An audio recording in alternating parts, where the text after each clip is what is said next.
Seperti saat ini situasi yang bisa dikatakan ini bikin shocking seluruh dunia. Ya semua orang akhirnya pada di rumah. Otomatis orang ini ya takut ke rumah sakit gitu. Jangan-jangan ini Pak, Bapak ini ada hubungannya dengan para globalis yang bisa ini memprediksi ini. Nah, kenapa telemedicine menjadi sangat penting waktu itu ini perlu saya utarakan juga di. Nah, setelah adanya pandemik, kalau dalam hal tertentu kadang kita tidak harus bertemu dengan fisik kepada dokter juga ya, kita bisa pada sistem. Regulasi ini penting karena bagaimana juga nanti kalau nggak dilindungi siapapun bisa ngaku jadi dokter. Indonesia kadang-kadang maaf kalau sekali lagi ceroboh dalam hal masih belum. Oke Pak, telemedicine Pak ya. Seperti saat ini situasi yang bisa dikatakan ini bikin shocking seluruh dunia. Ya semua orang akhirnya pada di rumah karena memang pemerintah sendiri menerapkan kalau bisa WFH, kurangi bersosialisasi, jaga jarak dan sebagainya. Otomatis orang ini ya takut ke rumah sakit gitu, dan mereka memilih salah satu alternatifnya dengan telemedicine. Beberapa aplikasi-aplikasi yang sudah beredar itu bisa dipakai untuk bagaimana mereka bisa berkonsultasi dengan dokternya. Jangan-jangan ini Pak, Bapak ini ada hubungannya dengan para globalis yang bisa ini memprediksi ini sejauh ini sehingga Bapak waktu itu memilih telemedicine Pak. Ini yang menarik Pak ya. Jadi apakah ini ya Pak, dengan situasi seperti ini akan terus berlanjut sehingga orang tidak mau memilih rumah sakit, atau bisa dikatakan dengan telemedicine ini bakal mendisrupsi layanan-layanan kesehatan yang sudah ada? Kira-kira prediksi Bapak seperti apa? Pertanyaan sangat bagus. Jadi mungkin saya akan coba menjelaskan dulu definisi secara umum telemedicine. Oke. Sesuai dengan namanya, tele jarak jauh, medicine pengobatan. Ada juga nanti skop lebih luas sering disebut sebagai telehealth. Karena dalam konteks ini sebenarnya telemedicine tidak melulu adalah hubungannya dokter dengan pasien memberikan pelayanan kesehatan, bisa juga untuk pembelajaran, bisa juga untuk sifatnya lebih hal banyak lain-lain gitu ya. Nah, di sini kita lihat sendiri. Saya akan cerita sebelum adanya pandemik dulu gitu ya. Oke. Nah, kenapa telemedicine menjadi sangat penting waktu itu ini perlu saya utarakan juga di sini adalah karena bagaimana kita mampu memberikan kualitas pelayanan kesehatan yang merata di satu daerah, satu negara gitu ya. Dimana kalau kita mempunyai tantangan banyak hal, mulai dari sisi infrastruktur, mungkin tantangan di Indonesia itu sangat berat, yaitu antara adalah karena geografisnya. Negara kita negara kepulauan. Jadi Anda bayangkan betapa sulitnya orang tinggal yang di pulau-pulau pedalaman untuk berobat. Kadang mereka harus jalan kaki 1 hari 2 hari naik kapal. Mohon maaf sampai di tempat tujuan meninggal atau apa gitu. Jadi banyak layanan yang tidak tertolong dengan cepat karena tadi gitu ya, karena support dari pelayanan kesehatan di lingkungan daerah-daerah terpencil 3T misalnya itu adalah belum bagus. Nah disitulah akhirnya dibutuhkan adanya telemedicine, yaitu di mana dokter-dokter yang terpencil di daerah-daerah puskesmas tadi bisa berkonsultasi dengan seniornya atau dengan dokter spesialis yang ada di rumah sakit umum daerah, misalnya di kabupaten atau provinsi, bahkan sampai naik ke nasional. Jadi dengan kata lain, penanganan pelayanannya akan lebih optimal karena dia mampu bertanya pada orang yang lebih expert. Tapi sekali lagi juga tidak selalu bahwa telemedicine akan menyelesaikan segala sesuatunya, karena bagaimanapun juga namanya orang sakit tetap butuh penanganan juga yang secara fisik gitu ya. Jadi kita lihat sendiri, nanti akan saya jelaskan juga kenapa mungkin prediksi saya mungkin 50-50 juga gitu, karena akhirnya nanti telemedicine itu sebenarnya bisa kita gunakan untuk menyaring apakah ada orang yang benar-benar bisa kita obati secara lokal dengan bantuan ekspertis atau kepakaran dari dokter spesialis yang di rumah sakit di atasnya. Kan kita tahu berjenjang ya modelnya ya, puskesmas, RSUD, dari kabupaten, provinsi, nasional gitu ya. Jadi dokter puskesmas atau bidan bisa memberikan pelayanan yang lebih bagus, lebih akurat karena ada masukan itu, atau memang dia harus dirujuk secara fisik. Nah dengan adanya telemedicine tadi terjadilah proses filterisasi, sehingga kalau yang memang betul-betul rujuk adalah memang betul-betul membutuhkan penanganan yang khusus dari dokter yang memang punya keahlian itu, sehingga dia secara fisik dikirim. Jadi antara lain juga bisa menghemat biaya, bisa menghemat waktu dan lain-lain. Tapi di sisi lain beberapa pasien mungkin secara lokal bisa kita tangani secara lokal juga karena bantuan. Nah disitulah dikembangkan teknologi, bisa dengan tadi secara sederhana dengan SMS, atau berhubung sekarang lagi ngetren di mana orang bisa pakai WhatsApp, Line dan segala macam hal. Jadi bukan hanya bertanya pakai suara, pakai teks, dengan adanya WhatsApp, Line dan segala jenis teknologi yang ada, kita ngirim gambar, video dan lain-lain. Cuman dalam perjalanannya tentunya juga beberapa gambar harus membutuhkan resolusi tinggi sehingga kadang-kadang kita butuh harus mengirimkan gambar X-ray atau mungkin gambar dari USG yang definisinya sangat tinggi, high definition gitu ya, sehingga disitulah butuh teknologi khusus yang kita bangun. Seperti saat ini saya membantu di Kementerian Kesehatan dengan nama Telemedicine Indonesia. Orang sering menanya, Pak, apa bedanya dengan WhatsApp? Kan di WhatsApp kita juga bisa ngirim gambar, video dan lain-lain, tapi WhatsApp kan sifatnya one to one, person to person, sehingga kalau ada kasus yang terjadi yang sama di tempat yang kecamatan yang berbeda, dia akan ngulang lagi dari awal cerita. Kalau dengan adanya sistem,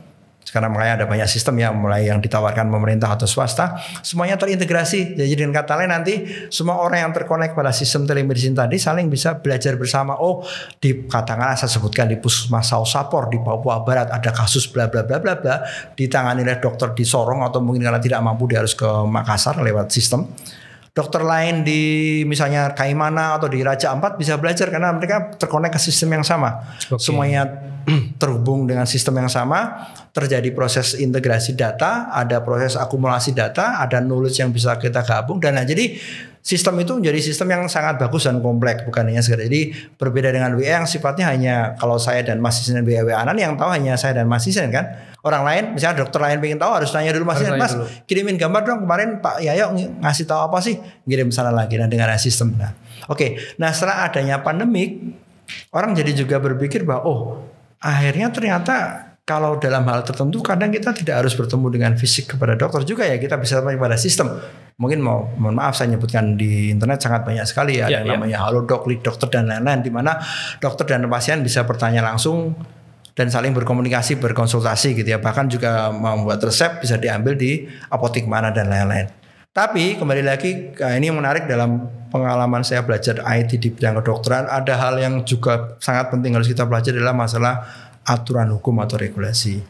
Jadi seperti telemedicine ini di Indonesia saat ini peraturan dari pemerintah dari Kementerian Kesehatan saat ini hanya yang secara resmi melindungi pelayanan telemedicine dari satu fasienkes ke fasienkes yang lain, fasilitas pelayanan kesehatan ya.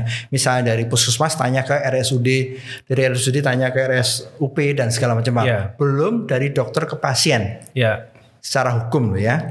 Ya mungkin mengacu pada cerita Gojek, Grab dan lain-lain, ojol kan juga memang hukum. Nah tapi dalam kondisi sekarang karena ada kebutuhan, kembali lagi tadi masih menyebutkan bahwa orang tidak bisa keluar rumah, lebih nyaman di rumah segala macam, merasa pusing segala macam.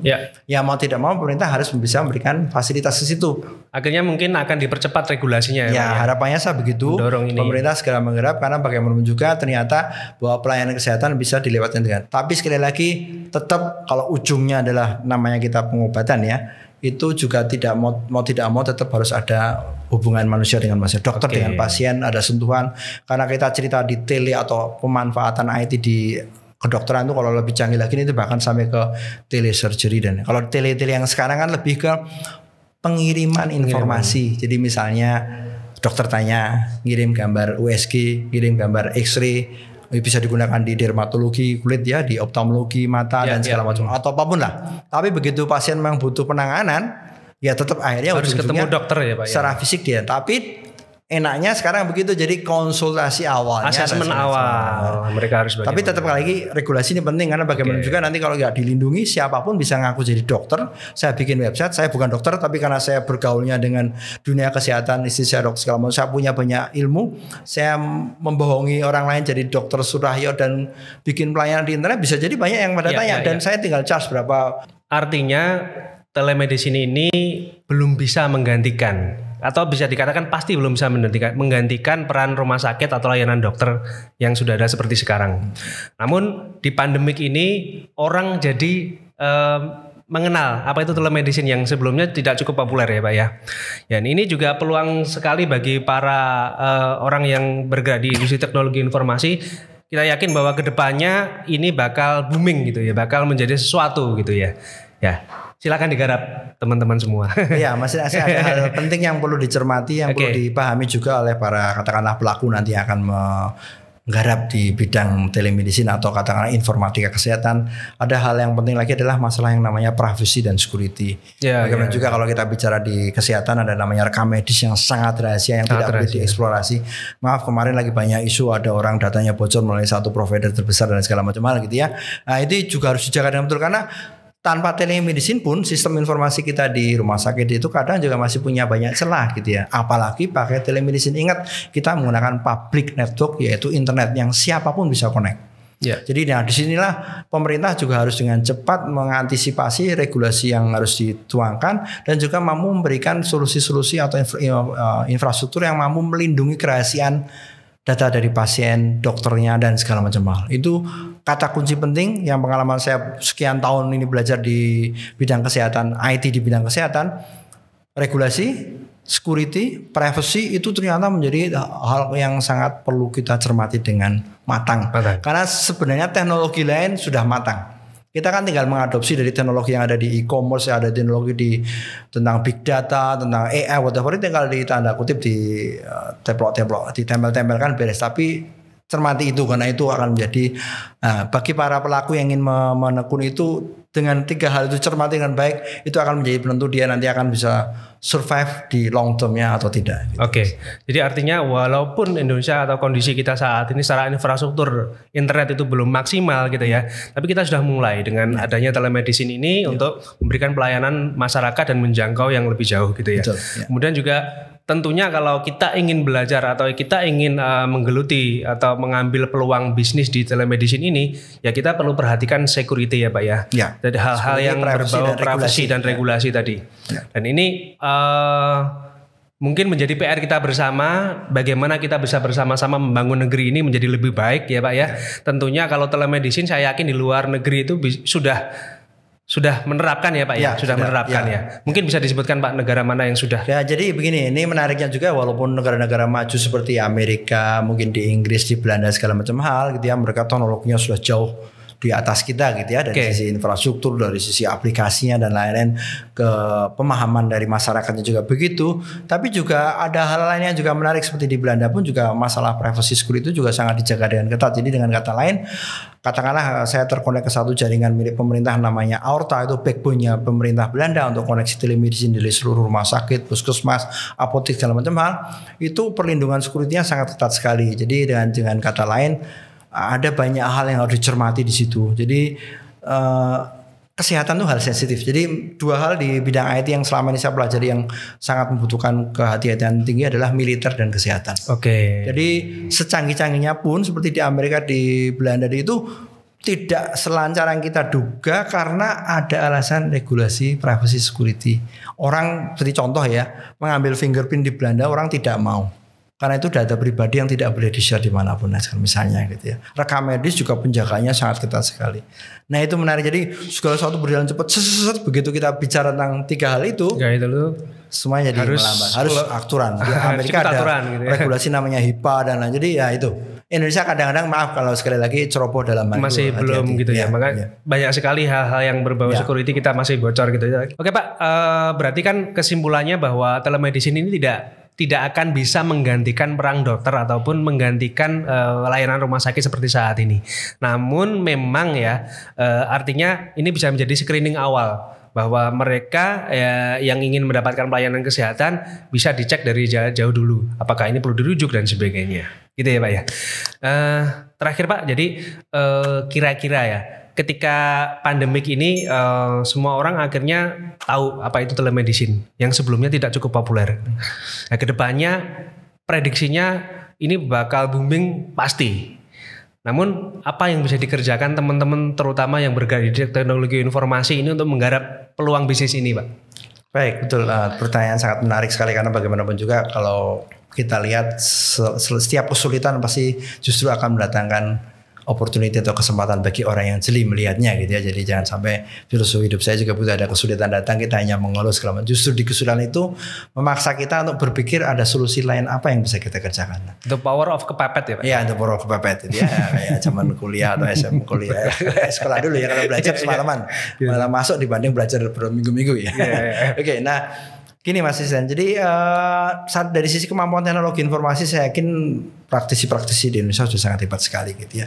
Mereka dengan cepat bisa membuat berbagai aplikasi dan layanan yang bisa membantu komunikasi tadi antara dokter dengan pasien. Jadi orang yang di rumah yang saat ini harus mau tidak mau harus tinggal di rumah terus ingin bertanya tentang kondisi kesehatannya bisa connect ke sistem dan segala macam hal gitu ya. Tapi di sisi lain kita juga harus cermati bahwa ini layanan yang cukup sensitif. Dari keilmuan yang saya pernah pelajari sekian tahun ini dari bidang IT, ada dua hal sensitif yang perlu kita cermati dalam penerapan IT di militer dan di kesehatan. Di kesehatan itu kita bicara tentang regulasi tadi harus ada aturan yang ketat karena bagaimana nanti kalau ada malpraktek atau apa bagaimana tuntutan hukumnya. Privacy, kerahasiaan pasien harus dijaga sangat tinggi karena ada rekam medis segala macam hal yang harus dijaga dengan sangat ketat. Bahkan di sistem sebelum telemedicine yang sifatnya lokal di rumah sakit saja bisa jadi kebobolan karena tidak punya sistem yang bagus. Dan nah ini sistem pengamanannya, security-nya. Karena ini hubungannya dengan koneksi di internet, siapapun bisa mengakses, mengambil identitas pribadi orang tadi. Orang menyaruh menjadi dokter untuk membohongi orang lain, orang menyaruh jadi pasien untuk membohongi dokter dan seterusnya dan seterusnya. Jadi, nah 3 hal tadi harus dicermati dengan baik, tapi cermati bahwa peluangnya masih banyak sekali, banyak hal yang bisa kita cermati. Bagaimana bahkan kalau kita bilang teknologi yang berhubungan dengan IoT, berhubungan dengan embedded device, beberapa diagnosa awal bisa kita kerjakan, beberapa alat-alat kecil bisa kita pakai, sekedar kita tusukkan di jari kita untuk melihat mungkin kadar gula kita, keringat, detak jantung, retina mata ya. Di teknologi kedokteran adalah melihat retina mata untuk melihat peluang dia punya penyakit jantung seperti apa. Itu bisa dibantu secara remote oleh sistem, dikoneksikan ke telemedicine, kemudian dianalisa, dipelajari oleh dokter dan berikan diagnosis yang segala macam. Jadi peluangnya banyak, tapi cermati dengan baik.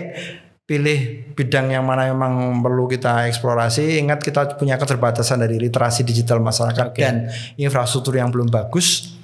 Plus dari regulasi security privacy. Jadi bila teman-teman yang berkarir di teknologi informasi ingin menggarap ini, tentunya yang perlu dipertimbangkan atau diperhatikan adalah regulasinya, kemudian privasinya, kemudian security-nya. Ya, nanti teman-teman bisa main di ranah situlah begitu ya. Artinya pembelajaran kita pada kesempatan kali ini bahwa teknologi itu ternyata sangat membantu kita, terutama di bidang kesehatan, sudah terbukti melalui telemedicine. Nah, kita berharap kedepannya teknologi informasi tidak hanya bisa membantu masyarakat Indonesia dari sisi tadi di bidang kesehatan, namun untuk mensolusikan hal-hal yang lain, terutama isu-isu terbaru tentang pendidikan gitu ya Pak. Betul, ya. Itu saya kira sangat krusial. Kebutuhan basic manusia seperti kita ini adalah bagaimana makan segala macam udah beres ya. Sekarang pendidikan dan kesehatan itu saya kira topik pendidikan yang disupport oleh IT juga akan menjadi penting karena di Indonesia saat ini juga menjadi isu yang sangat penting untuk kita kelola gitu ya segala macam. Mungkin menarik untuk kesempatan berikutnya Pak. Kita mungkin ini hari ini tentang kesehatan, besok mungkin tentang pendidikan ya. Bagaimana sekarang sekolah aja belum jelas nih, kuliah belum jelas sampai kapan berakhir gitu ya. Sehingga mereka perlu mengakses e-learning dan e-learning juga belum siap gitu ya. Jadi bagaimana ini dengan isu seperti ini bisa dijawab dengan teknologi. Baik, Pak Yayo, terima kasih atas diskusinya. Besar harapan ke depan kita bisa membahas tentang hal lain yang lebih menarik, tentunya yang bisa memberikan manfaat bagi kita semua, terutama bagi masyarakat seluruh Indonesia. Terima kasih juga pada Mas Isnen dan teman-teman kru di sini yang sudah mau mengundang saya untuk sekedar berbagi pengalaman saya sedikit tadi. Yang jelas memang apapun yang kita miliki semua akan menjadi bermakna kalau kita mampu memberikan manfaat pada orang lain. Amin, luar biasa sekali. Baik, terima kasih sahabat Suhu. Sampai jumpa di episode selanjutnya.